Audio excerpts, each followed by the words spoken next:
Last weekend in Montecito, Meghan Markle took center stage at the opening of Patinen Bookstore, but her moment in the spotlight was rudely interrupted by none other than Oprah Winfrey. And it seems even Oprah wasn't affected by Meghan's infamous tantrums, according to journalist Elizabeth Holmes, who was on the scene with her camera and who calls the incident nothing less than a comedy of mishaps. Hello, viewers. Welcome to Royal Revelations. Please don't forget to subscribe and click the notifications bell so you will get any news about the British royal family.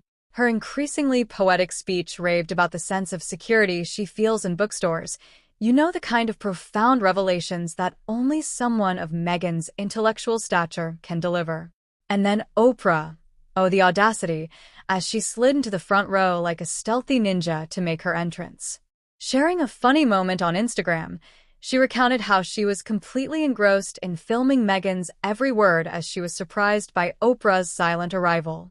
I watched the program in the dressing room, and when she finally emerged, she did so with the finesse of a burglar. Holmes said, I didn't even realize it was Oprah until she was standing right in front of me. It was surreal, almost like Oprah was purposely trying to bring a bit of chaos to the event. The spectacle only got more entertaining from then on. Meghan Markle managed to turn a simple bookstore speech into a dramatic one. The usual grace, Oprah showed signs of annoyance as she sat down. Meghan's bone structure looked like it was crumbling like a poorly applied foundation. The former royal duchess was clearly nervous, and her annoyance was palpable as Oprah waved to her friends and sat there blankly. The sheer audacity of Oprah interrupting Meghan's monologue about safety in bookstores was too much for Meghan. One can only imagine Meghan's inner monologue. Oprah, how dare you ruin my big monologue about borrowing books? Didn't she realize how important this was? My words are a small, intimate bookstore. The background seemed even smaller. Meghan's grief became the main event of the evening. Meghan's speech was already on the verge of embarrassing foreigners. She tried to get people to buy her book. The astonishing event was very much an amateur hour. It was as if she was expecting the audience to be shocked by her enthralling description of being in line at the box office. Perhaps Oprah's appearance was a well-timed intervention to prevent damage to everyone's eardrums.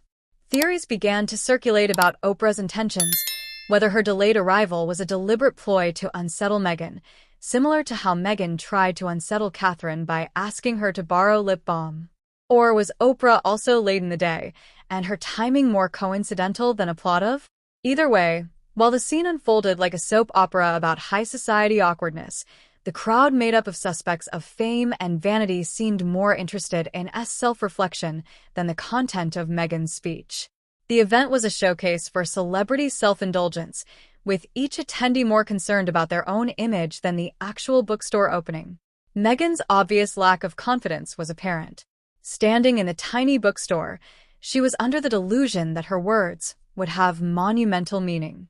The fact that she couldn't even politely acknowledge Oprah's presence shows just how consumed she was with her own story.